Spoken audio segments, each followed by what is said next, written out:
Last time we listened to an interview between Donald Trump and Lex Friedman. Let's contrast that interview with this one between Kamala Harris and Bret Baier. This is what a person on their back foot looks like. Voters tell pollsters all over the country and here in Pennsylvania that immigration is one of the key issues that they're looking at this election, and specifically the influx of illegal immigrants from more than 150 countries. How many illegal immigrants would you estimate your administration has released into the country over the last 3.5 years? Well, I'm glad you raised the issue of immigration because I agree with you. It is a topic of discussion that people want to rightly have. This doesn't make Kamala look good, but politicians are masters of a technique called deflection. And you know what I'm going to talk about. Yeah, but right do you now, just a number? Do you think it's 1 million, 3 million? Brett, let's just get to the point. Okay, the point is that we have a broken immigration system that needs to be repaired. So your Homeland Security Secretary said that 85% of apprehensions. I'm not finished. We have it's a rough estimate of 6 million people have been released into the country. And let me just finish. I'll get to the question. I promise you. I was beginning to answer. And when you came into office, your administration immediately reversed a number of Trump border policies. Most significantly, the policy that required illegal immigrants to be detained through deportation, either in the U.S. or in Mexico. And you switched that policy. They were released from custody awaiting trial. So instead, included in those were a large number of single men, adult men, who went on to commit heinous crimes. So, looking back, do you regret the decision? Great work on Bret's part for sticking with it and calling her out.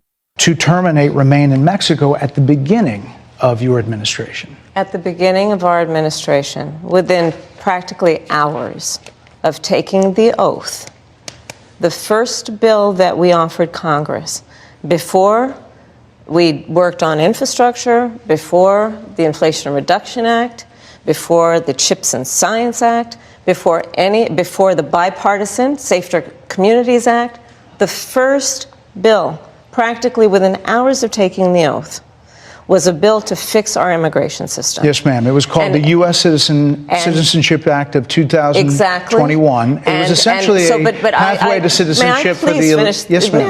May I finish responding, please? But you have to let me finish, You had the White House and the House and the Senate, and they didn't bring up that bill. I'm in the middle of responding to the point you're raising, and I'd like to finish. Yes, ma'am. God bless this man. We recognized from day one that, to the point of this being your first question, it is a priority for us as a nation and for the American people. And our focus has been on fixing a problem. And from day one, then, we have done a number of things, including to address our asylum system and put more resources, getting more judges, what we needed to do to tighten up penalties and increase penalties for illegal crossings, what we needed to do to deal with points of entry between border entry points. That's the work we did, and we worked on supporting what was a bipartisan effort, including some of the most conservative members of the United States Congress, to actually strengthen the border. That border bill would have put 1,500 more border agents at the border, which is why I believe the Border Patrol agents supported the bill. It would have allowed us to stem the flow of fentanyl coming into the United States, which is a scourge affecting people of every background, every geographic location in our country, killing people. It would have allowed us to put more resources into prosecuting transnational criminal organizations, which I have done as the Attorney General, former Attorney General of a border state. Madam Vice President, a couple of things. Prosecuted trafficking of drugs, guns, and human beings. And Donald Trump, but let me just finish. Stating it's a priority, but giving vague answers such as, this is what happened, and not, this is how we'll fix it. Also redirecting to a different issue.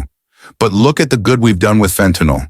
Democrats voted against that bill. Learned about that bill and told them to kill it because he preferred to run on a problem instead of fixing a problem. And in this election, this is rightly a discussion that the American people want to have. And what they want are solutions, and they want a president of the United States who's not playing political games with the issue. I hear you.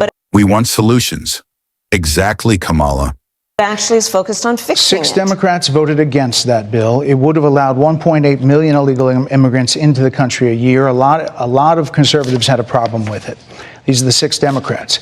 But more importantly, back to the original premise, Jocelyn Nungari, Rachel Morin, Laken Riley, they are young women who were brutally assaulted and killed by some of the men who were released at the beginning of the administration, well before a negotiated bipartisan bill.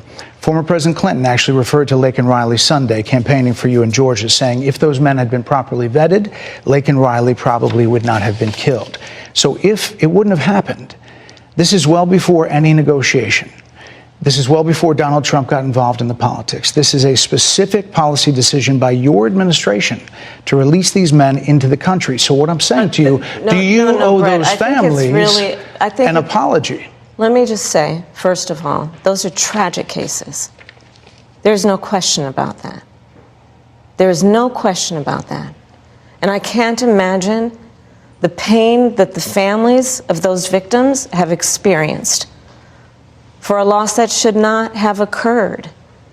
So that is true.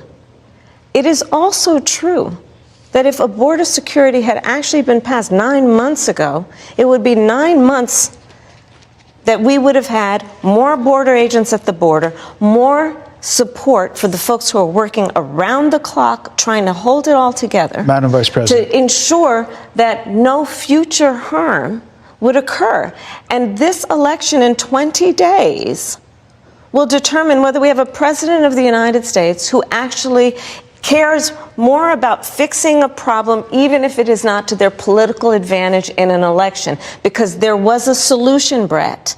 Madam Vice President, it was a policy decision in the early part of your administration. I will let one of the mothers talk about it. Take a listen. Because of the Biden-Harris administration open border policies catch and release, they were enrolled in the Alternatives to Detention program. This meant that they were released into the United States. It was not even a full 3 weeks later that they would take my daughter, Jocelyn Nungari's life. I believe the Biden-Harris administration open border policies are responsible for the death of my daughter. That's the early days. So do you owe them an apology is what I'm saying. I will tell you that I am so sorry for her loss. I am so sorry for her loss. Sincerely. But let's talk about what is happening right now with an individual who does not want to participate in solutions. Someone should tell Ms. Harris that the people aren't worried about there being more men posted at the border. They're concerned with the unvetted men she is letting through our border. More obvious deflection. Don't fall for it. Let's all be honest about that. I have no pride in saying that this is a perfect immigration system. I've been clear, I think we all are, that it needs to be fixed. We need more. I was just down at the border talking with border agents, and they will tell you, and I'm sure you probably, I know you investigate and you are a serious journalist, they will tell you we need more judges. We need to process those cases faster. We need the support for those cases that should be prosecuted.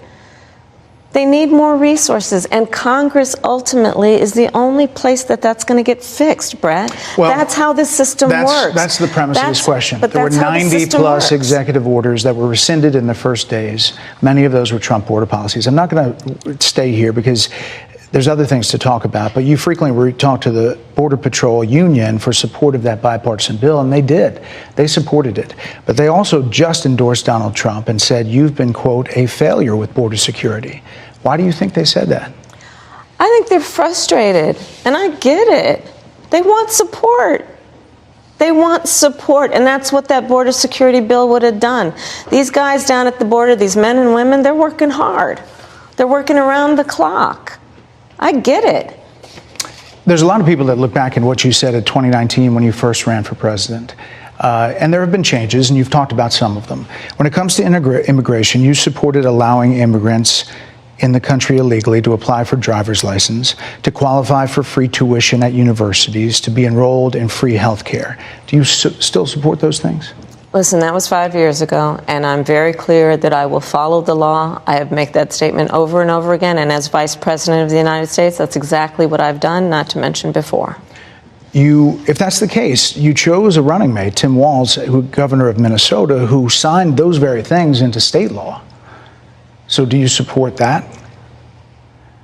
We are very clear, and I am very clear, as is Tim Walz, that we must support and enforce federal law, and that is exactly what we will do. Please pray for these families who suffered these tragic losses. Like, comment, and subscribe for more.